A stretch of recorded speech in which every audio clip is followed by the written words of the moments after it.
notre Dieu. Nous te rendons honneur et gloire, Seigneur. Béni soit ton nom, dans le nom de Jésus-Christ. Alléluia. Alléluia. Bien-aimé, pendant que les chants vont chanter, toi aussi sois dans cette atmosphère. Alléluia.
Par le nom puissant de Jésus-Christ, Nous avons ici demandé de prier. Amen. Voilà, bien-aimés, vous saluez au nom du Seigneur Jésus-Christ. Puisse la grâce du Seigneur nous accompagner encore ce matin. Alors, nous allons nous lever pour lire la parole du Seigneur. Nous tirons cette parole du livre de Ruth, le chapitre 1, du verset 16 jusqu'au verset 17. Donc, du verset 16 jusqu'au verset 18. Nous lisons au nom du Seigneur. Ruth répondit: ne me presse pas de te laisser, de retourner loin de toi. Où tu iras, j'irai. Où tu demeureras, je demeurerai. Ton peuple sera mon peuple. Et ton Dieu sera mon Dieu. Où tu mourras, je mourrai. Et j'y serai enterré. Que l'Éternel me traite dans toute sa rigueur, si autre chose que la mort vient à me séparer de toi. Amen. Naomi, la voyant décidée à aller avec elle, cessa d'insister auprès d'elle. Verset 19, elles firent ensemble le voyage jusqu'à l'heure arrivée à Bethléem. Amen. Bon, nous asseoir avec vous. Alors aujourd'hui, nous n'allons pas nous éloigner de ce que le pasteur est en train d'enseigner depuis un bon temps. Nous avons eu des enseignements sur la foi de Noé. On nous a parlé de la foi d'Élisée. Et ce matin, nous voulons nous appuyer par rapport à ce passage que nous venons de lire. Pour que nous puissions évoquer la foi d'une personne qui a marqué son histoire. Et qui a marqué son époque. Et qui a montré à travers sa marche que rien n'est impossible devant l'Éternel. Que tout ce que nous sommes ne définit pas ce que nous serons demain. Cette femme que nous appelons Ruth a montré aux hommes que tu peux venir d'une famille ayant une situation difficile. Cela n'empêchera pas la gloire de Dieu de se manifester sur toi. Parce que la gloire ou la grâce du Seigneur ne dépend pas de nos origines, ne dépend pas de notre statut social, ne dépend pas de la couleur de notre peau.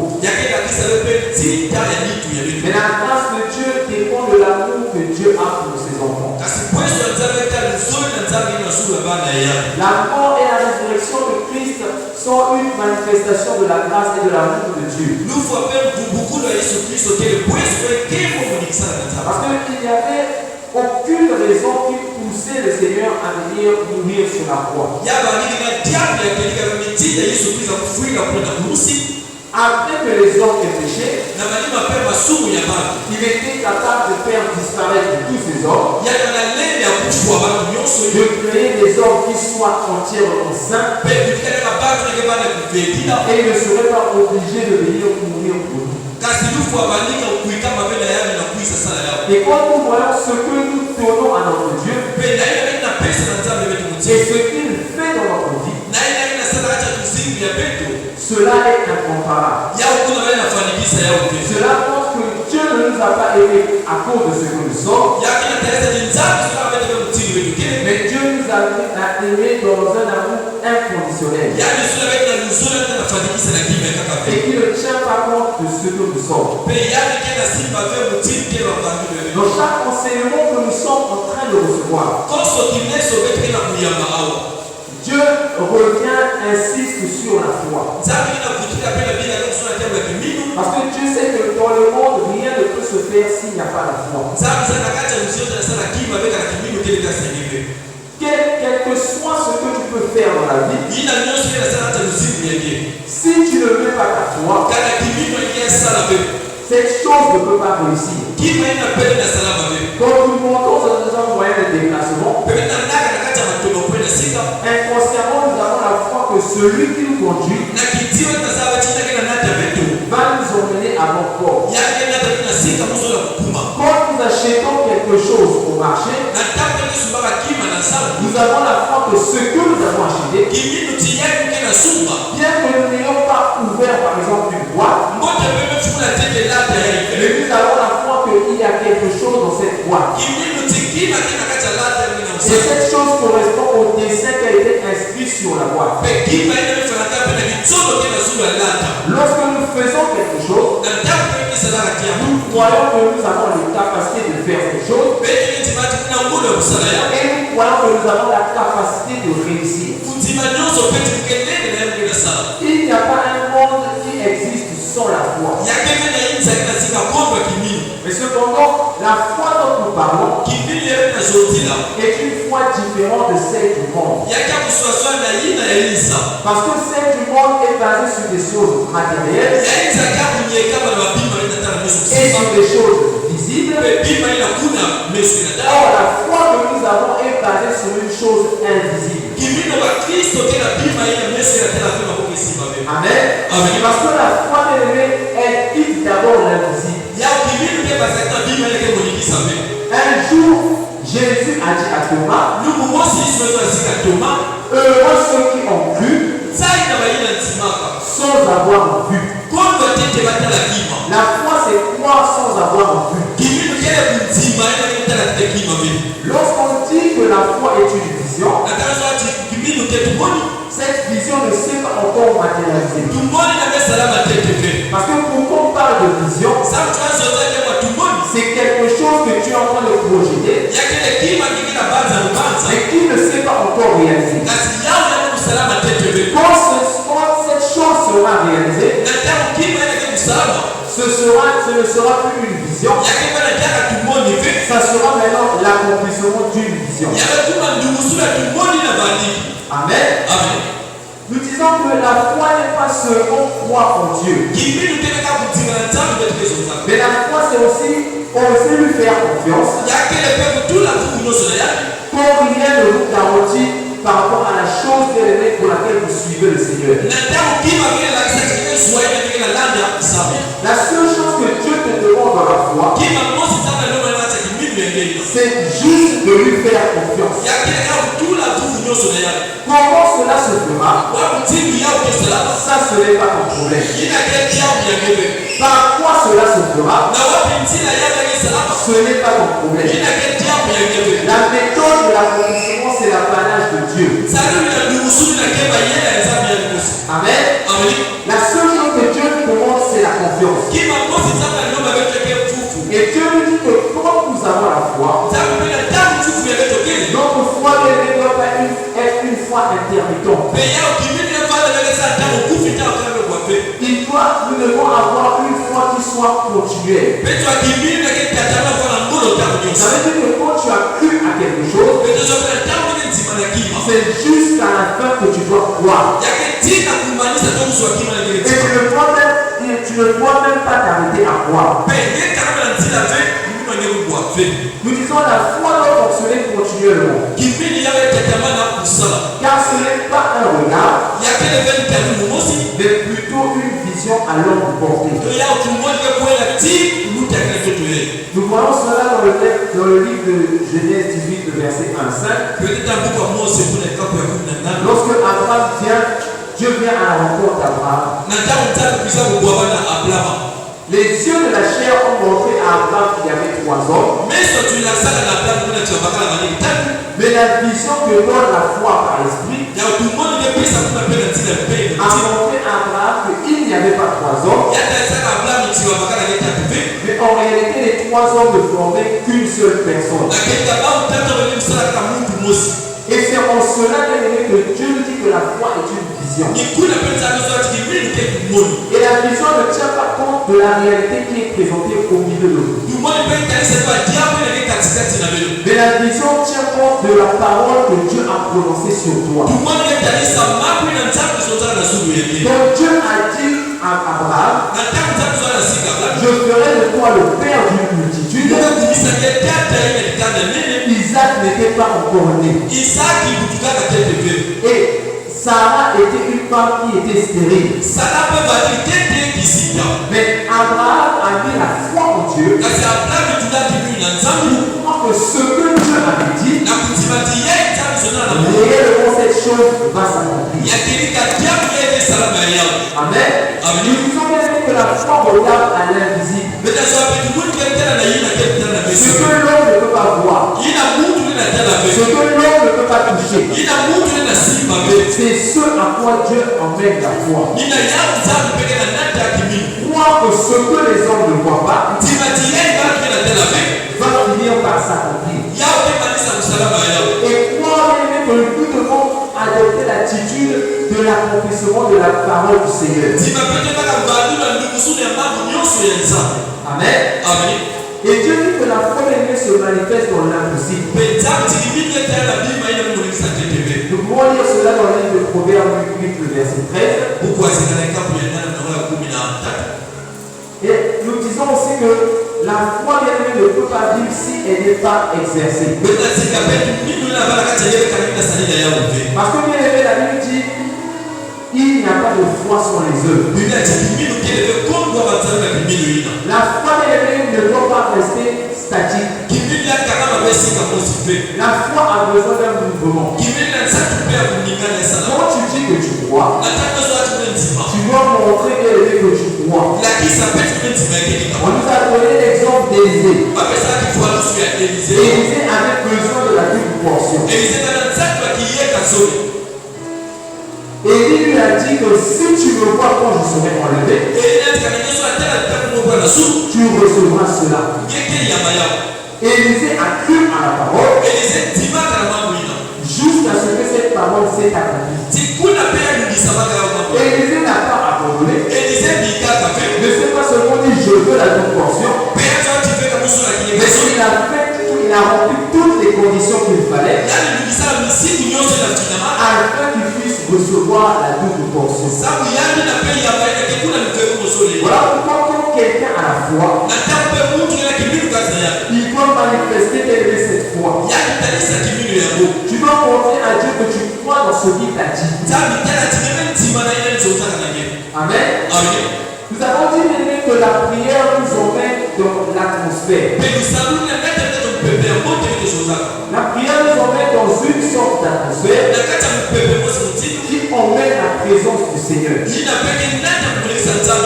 Or, la Bible nous dit qu'ils l'ont vaincu à cause du sang de l'agneau et à cause des paroles de leur témoignage. Ça veut dire que la foi seule ne suffit pas. À la foi, nous devons associer 2 concepts. La prière et la parole de Dieu. Parce que ces 3 concepts fonctionnent et marchent ensemble. Tu ne peux pas prier sans la foi et avoir des résultats. Tu ne peux pas avoir la foi et ne pas prier et obtenir des résultats. Et tu ne peux pas prier sans croire à la parole de Dieu. Toute prière que tu fais s'appuie sur la volonté du Seigneur. Pour réussir dans la vie, nous devons être capables de manifester ces 3 concepts dans notre vie. Amen. La parole de Dieu est la source de la foi. Nous lisons Romains chapitre 10, le verset 17.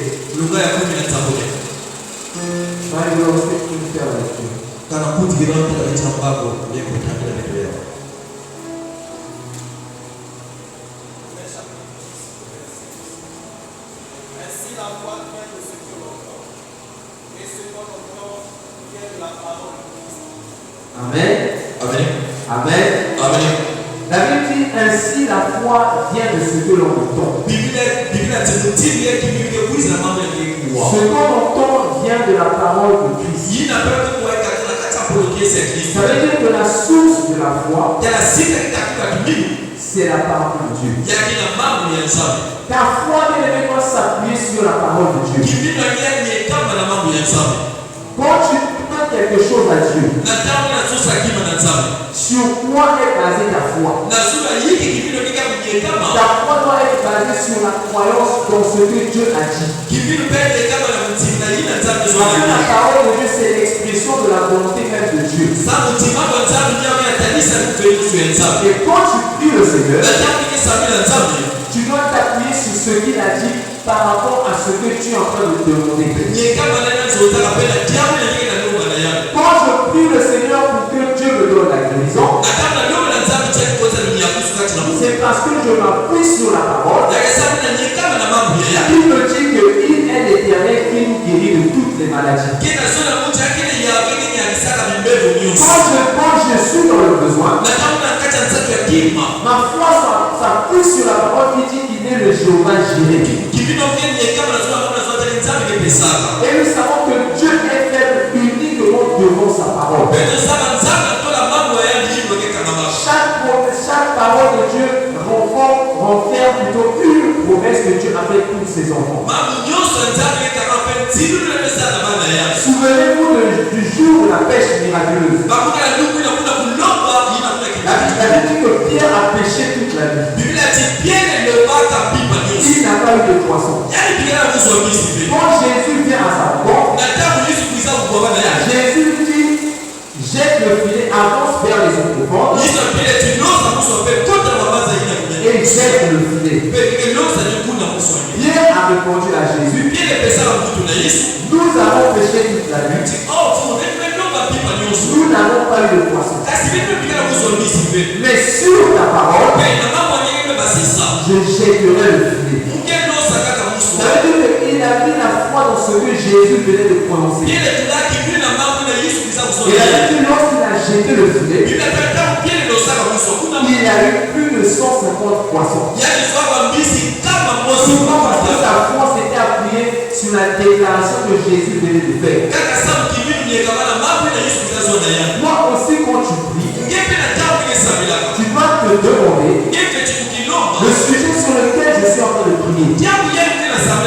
Qu'est-ce que Dieu dit à ce sujet? Et à base de cela, que tu dois t'appuyer dans le Seigneur afin que l'Éternel puisse t'écouter. Si la foi de la parole est la source de la foi, nous disons que la foi transforme la parole en prière. Comme Dieu a déclaré cela, j'emmène cette parole devant Dieu dans la prière. Amen. La Bible dit si vous demeurez en moi. Jean 15 verset 17. Verset 7. Si vous demeurez en moi et que mes paroles demeurent en vous, demandez ce que vous voudrez et cela vous sera accordé. Ça veut dire qu'avant que tu puisses prier, il faut que la parole demeure en toi. Il faut que la parole puisse s'affermir en toi. Et c'est cela qui fait grandir ta foi. Et nous disons que la prière active et nourrit la foi. La meilleure façon de faire grandir sa foi, c'est d'être un homme ou une femme de prière. Celui qui est tout le temps dans la prière, celui qui a une vie de prière constante, cet homme grandira dans la foi. Si Dieu nous parle d'Abraham et de Élie, qui étaient des hommes de foi, c'est parce que c'était des hommes qui étaient constamment dans la prière. Celui qui est constamment dans la prière verra sa foi grandir. Amen. Et nous disons bien que la parole de Dieu révèle qu'est-ce qui est sa volonté. Et la foi de l'Évêque emmène la chose à ce que cette volonté puisse se manifester. Et nous disons que une parole sans la foi est une information. Amen. Une parole sans la foi est une information. Quand je viens par exemple dire au frère Gloire, je suis malade, mais je crois au Dieu qui guérit, et que dans mon cœur je n'ai pas la foi, en réalité ce n'est pas une conviction, mais ce n'est qu'une information que je viens de lui donner. Parce que la Bible dit que ce qui n'est pas le fruit d'une conviction est un péché. Or, la conviction c'est de croire en ce que l'on déclare. Dans la vie parfois nous ne réussissons pas. Pas parce que nous n'avons pas de talent. Pas parce que nous n'avons pas de capacité. Pas parce que nous n'avons pas d'attitude. Mais des fois nous ne réussissons pas parce que nous ne croyons pas en nous-mêmes. Et nous ne croyons pas dans ce que Dieu a placé en nous. Lorsque nous nous regardons, nous nous disons que nous ne sommes pas capables d'atteindre certains niveaux. Or, la façon dont toi tu peux te regarder, ce n'est pas la façon dont l'Éternel doit te regarder. Là où Gédéon pensait qu'il était un homme jeune et d'une famille pauvre, Dieu le regardait en l'appelant vaillant héros. Là où tu penses que tu ne peux pas réussir, Dieu sait que tu vas réussir. Il faut juste que tu arrives à croire en toi, à croire que Dieu est avec toi. C'est à ce moment-là que tu auras la réussite. Amen. Nous disons qu'une foi sans la prière, c'est une intention. Lorsque tu crois, mais tu ne pries pas, c'est comme quelqu'un qui dit j'allais partir, mais il n'est pas parti. Parce que Dieu n'écoute pas. La Bible dit tout ce que vous demanderez avec foi par la prière, vous le recevrez. Ça veut dire que si tu demandes avec foi mais tu n'es pas dans la prière, tu ne seras jamais exaucé. Amen. Et nous disons bien une prière sans la foi, c'est un rituel. C'est une habitude. Or, Dieu ne veut pas que ses enfants vivent dans l'habitude. Dieu veut que ses enfants vivent dans la chaleur de l'esprit. Amen. Voilà pourquoi Dieu dit que quand tu pries, tu dois prier avec foi. Tu ne dois pas prier parce qu'on t'a demandé de prier. Tu ne dois pas prier parce qu'il faut prier. Prier parce qu'il faut prier. C'est comme participer à une course sans but. Tu participes à une course. On te demande si tu es venu pour gagner. Et tu réponds je ne sais pas. Une personne sans but, c'est une personne qui ne peut pas réussir. Et une prière sans foi, c'est une prière qui ne sera jamais entendue. Une prière sans la parole, c'est une agitation. La Bible dit ce n'est pas en multipliant les belles paroles que nous serons exaucés. La prière ne dépend pas du nombre de mots que tu sors de ta bouche. La prière dépend de la disposition de ton cœur. Sur quoi s'appuie ta prière? C'est ce qui emmène Dieu à accomplir sa volonté en toi. Ce n'est pas ce que tu dis qui compte devant Dieu. C'est la motivation derrière ce que tu dis qui compte devant Dieu. La Bible dit les pharisiens priaient. Le problème c'est que eux ils priaient pour se faire voir des hommes. Donc quelqu'un prie, il est comme une personne qui est seule au monde. Ça veut dire que tout ce qui est tout autour de lui regarde plus. Amen. L'exemple le plus frappant, nous le croisons tous les jours. Aller dans une boutique d'un Ouest africain à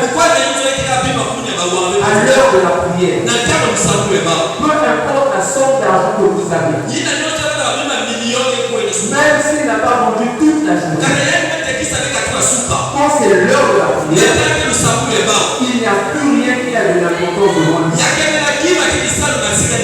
Si vous devez patienter jusqu'à ce qu'il va prier le prier, ou si vous allez vous en aller, lui il restera dans la prière. Et le musulman, il ne dépend pas bien de l'endroit pour prier. Si lors de la prière, la prière en pleine rue, il a la capacité de tendre sa nappe, de se lever et de commencer à prier. Parce que pour lui, c'est une chose qui est très importante. Il croit avoir le vrai Dieu. Mais nous savons que nous sommes dans le véritable. Mais le problème, c'est que nous n'avons pas la capacité, nous n'avons pas la capacité de faire la même chose. Nous prions parfois avec des calculs. Amen. Nous prions avec des prières intelligentes. Dieu n'a pas besoin d'un gros français pour t'exaucer. Dieu n'a pas besoin d'une heure de prière pour t'exaucer. La prière, c'est la disposition dans laquelle quelqu'un entre lorsqu'il cherche son Dieu. Amen. Jamais vous ne verrez dans la Bible une partie où la Bible dit que Jésus a prié le repas pour une situation.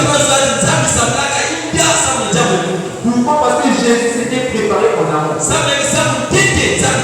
C'est la préparation que Jésus avait faite qui a fait que lorsqu'il venait devant une situation, cette situation trouvait toujours la solution. Amen. C'est comme lorsque nous sommes à l'église. Dieu est capable de se manifester à tous les moments du culte. Amen. Dieu n'attendra pas le moment de l'intercession après la prédication pour venir se manifester. Sinon la Bible ne parlerait pas de Paul et Silas qui chantaient et le Saint-Esprit était sur eux. Tu peux être en train de prier même pendant la modération. Même pendant que les chants sont en train d'adorer le Seigneur. Et tu peux aller plus loin. Même avant que le culte ne commence. Tu peux être en train de prier. L'Éternel est capable de descendre. Parce que l'Éternel ne vit pas dans les moments. Mais l'Éternel vit dans sa parole. Cela veut dire chaque fois que tu viens dans l'église, chaque fois que tu es chez toi, prends la résolution de prier. Tu dois élever ton esprit dans sa présence. C'est l'élévation de ton esprit qui va emmener l'Éternel à répondre à ton besoin. Ce qui compte pour Dieu, ce n'est pas la forme. Ce qui compte pour Dieu, c'est le fond. Amen. Et nous disons qu'une foi sans la parole est fragile. Ce qui nous emmène au thème dont nous avons parlé nous allons parler ce matin. La foi de Ruth. La prière, la foi et la parole. Ce sont les trois aspects qui se sont manifestés dans la vie de Ruth. Parce que vous aimez, quand vous lisez l'histoire de Ruth, si nous pouvons faire une présentation de qui est Ruth. Premièrement, Ruth est descendante et issue du pays de Moab. Moab est l'enfant de la relation incestueuse entre l'homme et sa fille aînée. Lorsque Sodome et Gomorrhe ont été détruits, l'homme a pris ses deux filles, il s'est réfugié dans une ville. Mais compte tenu du comportement des gens de cette ville, il n'a pas voulu vivre avec eux. La ville est partie vivre sur une montagne dans une caverne. Et un jour, ses filles se sont dit, il y a aucun homme qui est allé avec nous. Si nous restons comme ça, nous n'aurons pas de descendance. En livrant notre père et allons avec lui. La grande soeur l'a fait le premier jour. La petite soeur l'a fait le deuxième jour. Les deux sont tombés enceintes. L'aînée a mis au monde un enfant qu'elle appelait Moab, qui est l'ancêtre des Moabites. La seconde, la cadette, a mis au monde un enfant qu'elle a appelé Ben Ami, qui est l'ancêtre des Ammonites. Mais quand vous lirez l'histoire, ce peuple issu de cette relation incestueuse, je dirais bien issu de cette relation incestueuse, avait des liens de parenté avec Israël. L'autre étant le neveu d'Abraham, était donc le cousin d'Isaac. Et Isaac a mis au monde Jacob. Ça veut dire que le peuple moabite, le peuple ammonite, le peuple édomite et le peuple israélien étaient trois peuples qui avaient des liens de sang. Mais le fait que le peuple moabite et ammonite étaient nés d'une relation incestueuse, cela a emmené la malédiction. Amen. Et Dieu a prononcé une parole sur ce peuple. Dans Théonome, dans le chapitre 23, le verset 3 au verset 4.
Israël est sorti d'Égypte.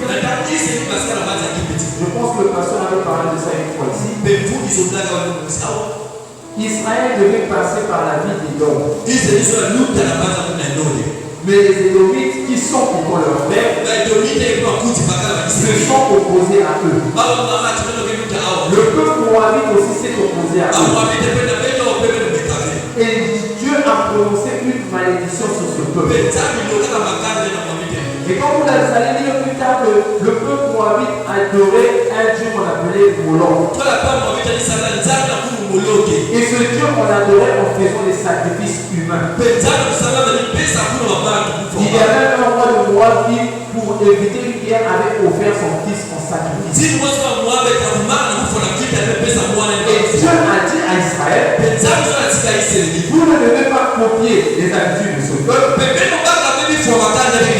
Et vous ne devez pas avoir des liens avec ce peuple. Et la Bible dit que ce peuple a été maudit jusqu'à perpétuité. Ce qui nous rappelle à l'enseignement que le pasteur avait enseigné, il avait parlé des schémas. Ça veut dire que les Moabites vivaient dans un schéma continuel. Peu importe ce qu'ils pouvaient faire, peu importe la façon dont ils pouvaient se comporter, rien ne pouvait réussir dans leur vie. Et cela nous ramène encore dans notre enseignement que le pasteur a donné, où on nous a enseigné sur le mystère du terre. De la même façon que le peuple moabite était maudit, de la même façon la terre de Moab était maudite. Amen. Ça veut dire qu'il n'y a aucune réussite qui ne pouvait sortir de la terre de Moab. Et c'est ça qui nous emmène au début même de cette histoire. La Bible dit qu'il y a une femme qui s'appelait Naomi. Naomi, bien-aimée, avait un mari et deux enfants. Deux garçons. Il y a une famille à Bethléem. Et lorsqu'il y a une famille à Bethléem, Naomi, son mari et ses enfants ont décidé de quitter Bethléem pour se rendre à Moab. Parce qu'ils avaient entendu qu'à Moab, la situation était quand même équilibrée. Or, on nous a enseigné lorsqu'on nous parlait du mystère de terre que le succès dans la vie dépend du type de terre sur laquelle on évolue. La réussite est déterminée par la terre sur laquelle tu te trouves. Quand nous prenons ces deux villes ou ces deux pays, Bethléem et Moab, étymologiquement, Moab signifie issu du père. Parce que cet enfant venait d'une relation entre une fille et son père. Bethléem signifie la maison du pain. Ça veut dire que là où on peut s'approvisionner, là où on peut se nourrir. Or, la ville de Moab n'avait rien de bon à donner. À cause de la famine, Naomi et sa famille ont quitté la maison du pain pour aller vers une terre qu'ils ne connaissaient pas. C'est ce qui nous emmène, cette leçon doit nous enseigner quelque chose. Toute chose qu'un enfant de Dieu doit faire dans la vie, avant de le faire, il faut toujours consulter l'Éternel. Tu ne peux pas te déplacer d'un point à un autre si tu n'as pas eu la base du Seigneur. Amen. Parce que nous sommes guidés et conduits par le Seigneur. Si Dieu a parlé de cette ville de Bethléem, nous savons que Bethléem c'est là où Jésus viendra naître. Et les années plus tard, Jésus dira, je suis le pain de vie. Ça veut dire à Bethléem, Dieu garantissait son alliance.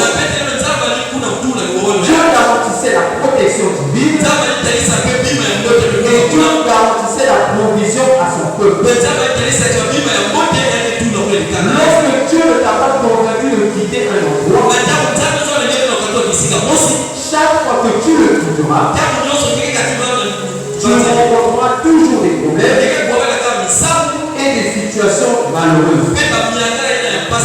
Quand Naomi a quitté Bethléem, elle était mariée et mère. Quand elle revient à Bethléem, elle revient veuve et ayant perdu 2 enfants. Amen. Voilà pourquoi les mêmes nous devons être interpellés par cela. Ce n'est pas parce qu'il y a eu une situation difficile quelque part que ça veut dire que je dois changer d'endroit. Si Dieu t'a dit demeure ici, si Dieu t'a dit ici c'est ta place, il faut qu'il neige, tu dois rester là. Parce que la Bible dit que même quand la tentation viendra, l'Éternel te donnera la force pour surmonter à la tentation. Dieu avait dit à Abraham et Isaac, peu importe la situation qui peut arriver, ne descendez pas en Égypte. Les 2 fois où les 2 ont désobéi à cette parole, la Bible dit quand ils sont arrivés, ils ont menti et ils ont eu des problèmes. Nous devons suivre ce que Dieu nous dit. Même quand la chose semble difficile, mais nous avons l'assurance que ce que Dieu nous dit c'est la vérité. Dieu ne peut pas te prendre par la main et te conduire vers une fosse. Dieu sait que si tu te trouves devant une fosse, il créera un pont pour que tu puisses y passer. Voilà pourquoi tu dois faire entièrement confiance à Dieu. Ce n'est pas parce qu'il y a des situations qui bougent à gauche à droite que tu vois que la foule va dans un mouvement. Mais tu vas te dire que moi aussi je dois suivre ce mouvement. Il y a un pasteur américain qui a dit quand le monde va dans un sens, les chrétiens vont à contre-sens. Parce que le monde va dans le sens qui est guidé par ses yeux. Le chrétien va dans le sens qui est guidé par la foi. Ce que Dieu lui montre. Abraham a fait le choix de Abraham a laissé l'autre faire le choix. Les yeux de l'autre ont vu les plaines de Sodome. Les yeux d'Abraham ont vu le désert. Dieu lui a dit, c'est dans ce désert que je te bénirai. Et aujourd'hui, nous connaissons la nation israélite qui est dans le Proche-Orient. Quand Dieu avait parlé à Abraham, ce n'était qu'un désert. Mais Abraham a cru à la parole du Seigneur. Abraham s'est attaché à la parole du Seigneur. Dieu ne nous demande pas de nous attacher à un homme. Dieu ne nous demande pas de nous attacher à une église. Dieu nous demande de nous attacher à sa parole.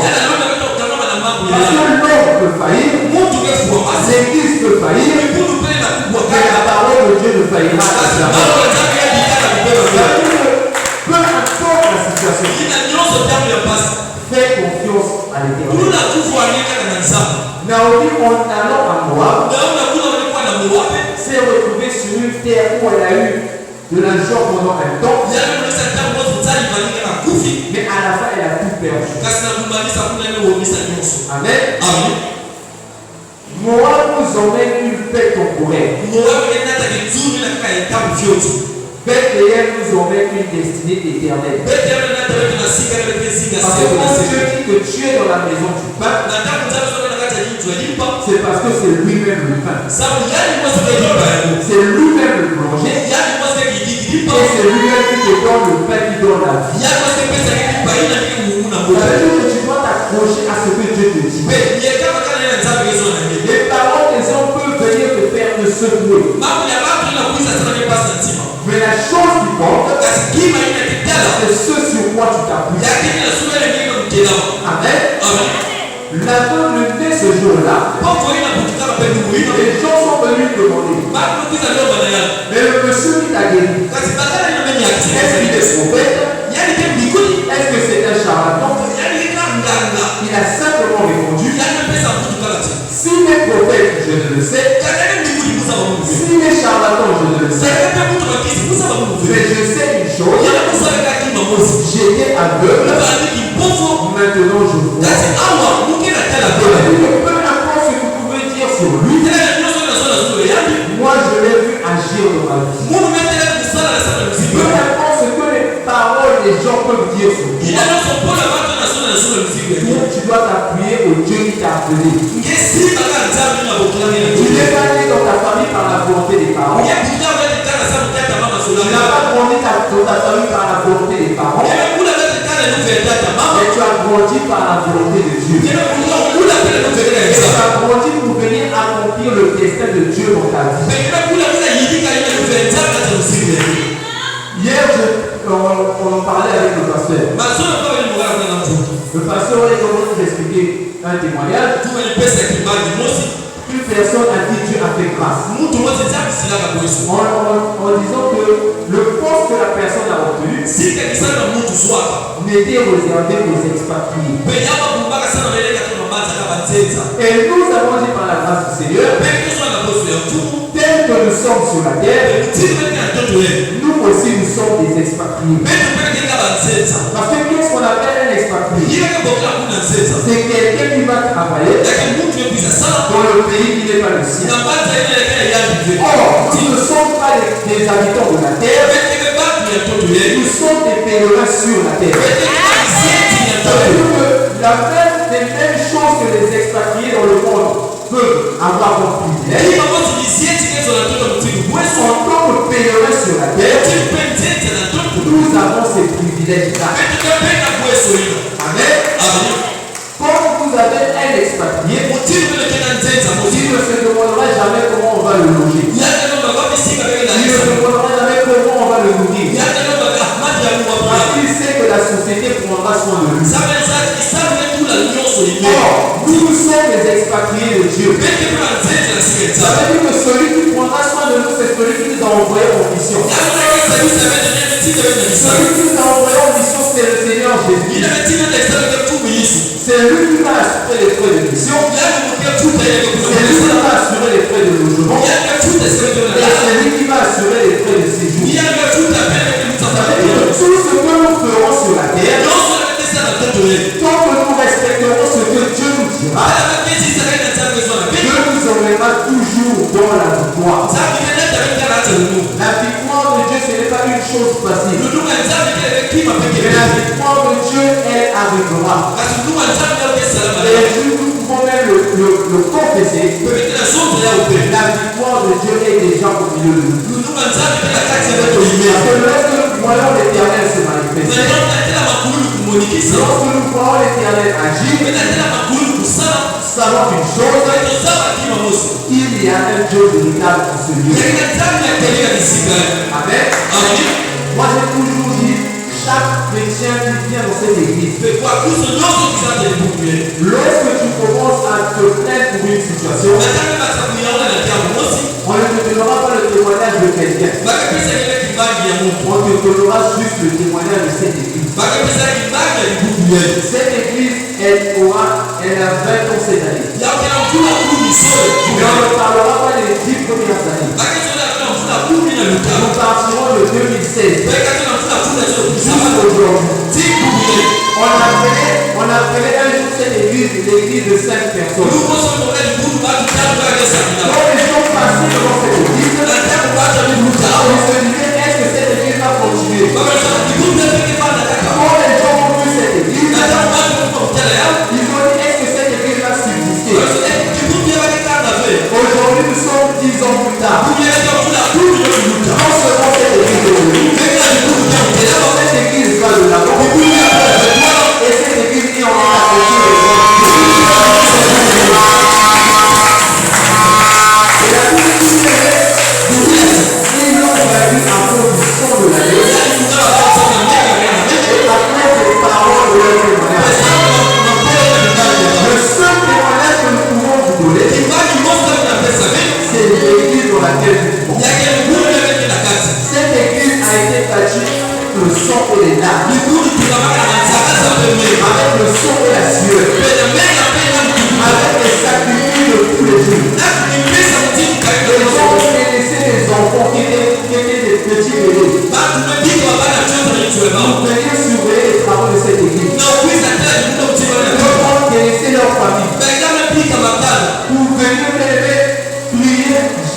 s'agenouiller, prier dans cette église. Aujourd'hui, nous voyons les fruits de cela s'accomplir. Dieu nous a dit l'année passée que nous devons entrer dans la joie de notre Dieu. Il nous a dit l'année passée que le ciel est ouvert. Il nous a dit en fin d'année c'est toujours possible avant.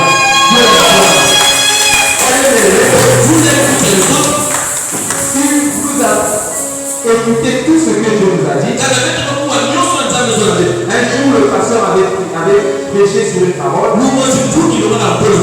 Il a dit il y a la pluie de l'avant et la pluie de l'arrière-saison. La pluie de l'avant c'est pour les semailles. La pluie de l'arrière-saison c'est pour la moisson.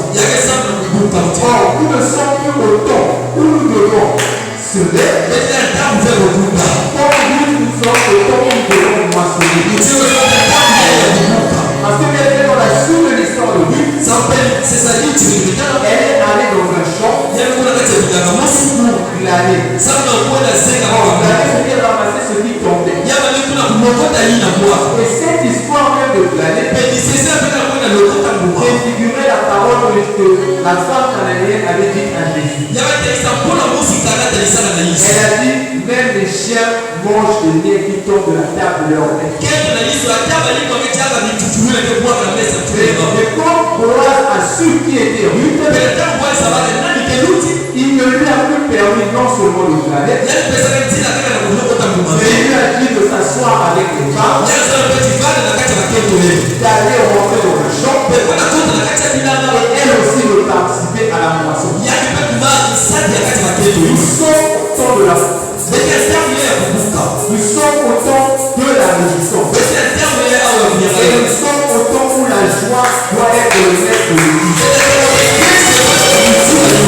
Peu importe ce que nous avons vécu auparavant. Peu importe ce qui s'est passé auparavant. La Bible dit que demandez et vous recevrez afin que votre joie soit parfaite.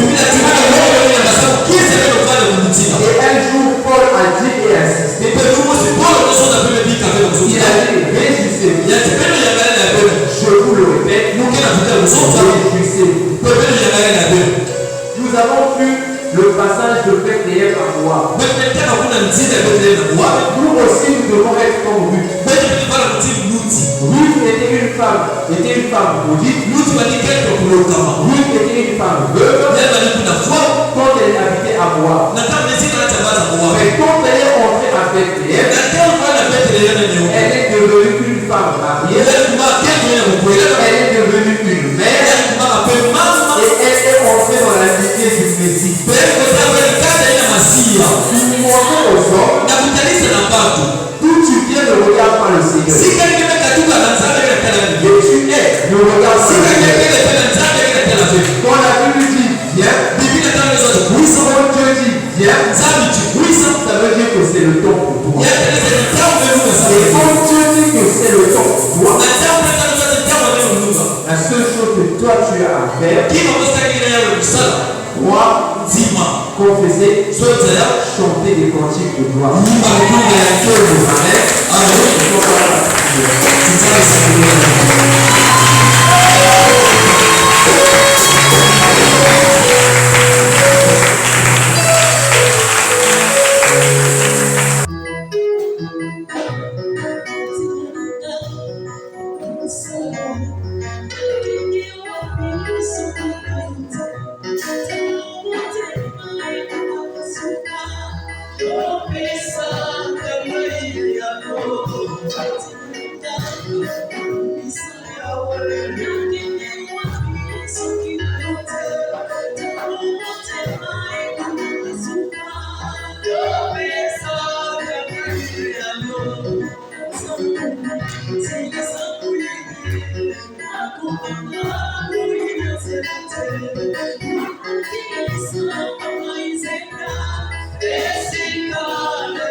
Thank you.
Bien-aimé, toi tu n'acclames pas parce que tu ne peux pas dire.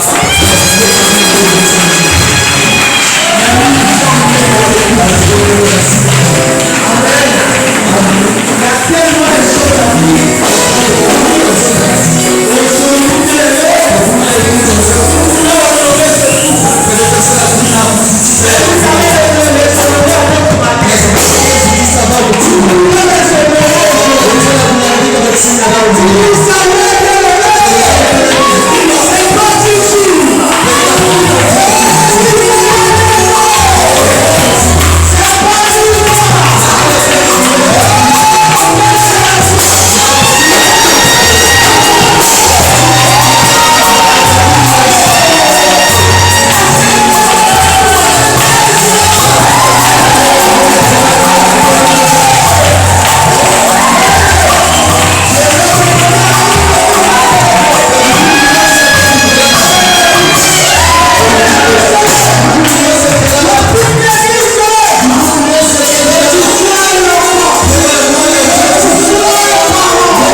avez donné.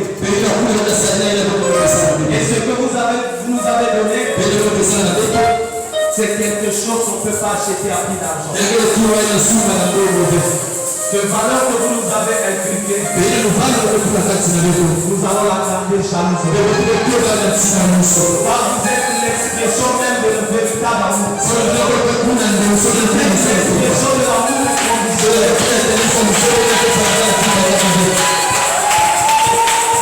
Aujourd'hui, nous voulons vous honorer. 10 ans de vie commune. 10 ans dans la ville de Pointe-Noire. 10 ans dans ce ministère.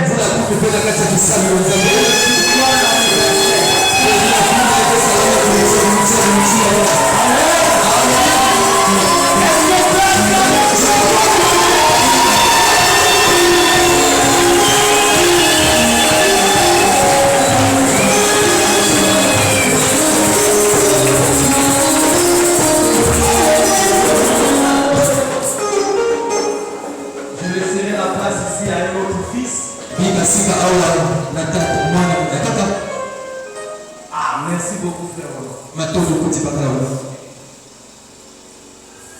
Vous voyez, les mots sont en train de me moquer. Nous sommes dans la joie. Alors, bien aimé, pour ces 10 ans de vie commune, et de surcroît l'anniversaire de notre Père, Amen. Amen. C'est leur anniversaire.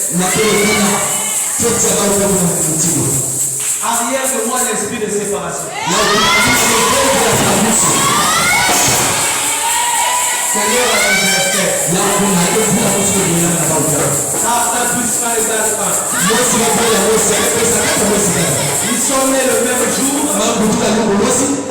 et ils vivront pour toujours. Alors nous voulons vous honorer.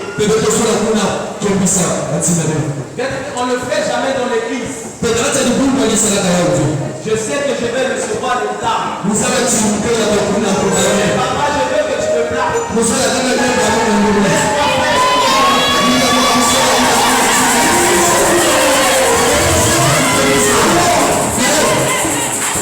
y a des gens qui ont saisi la vision. Il y a des gens qui ont saisi la vérité. Et je crois que l'église aussi a saisi la vision. L'église aussi a saisi la vision. Alors nous pouvons nous honorer. Je vais d'abord demander le protocole.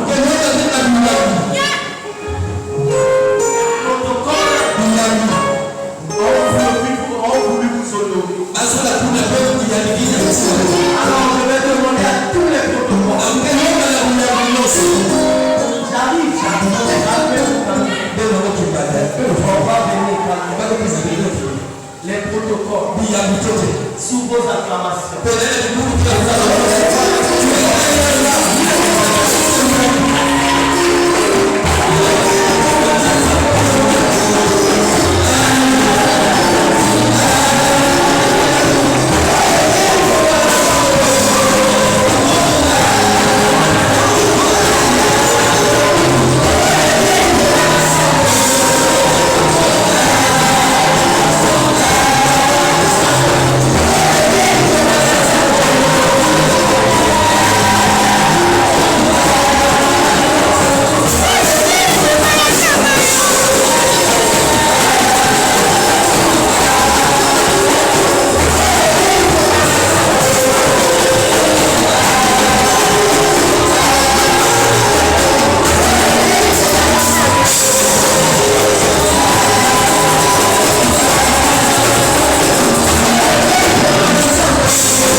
Il y a beaucoup de choses.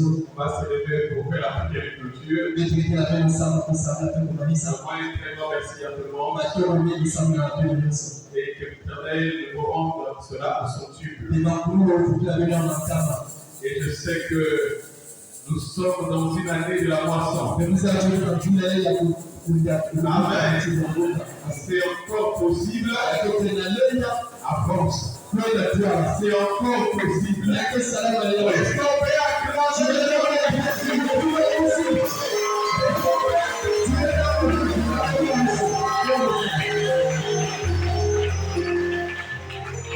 Alors, les gens sont sans problème avec nous.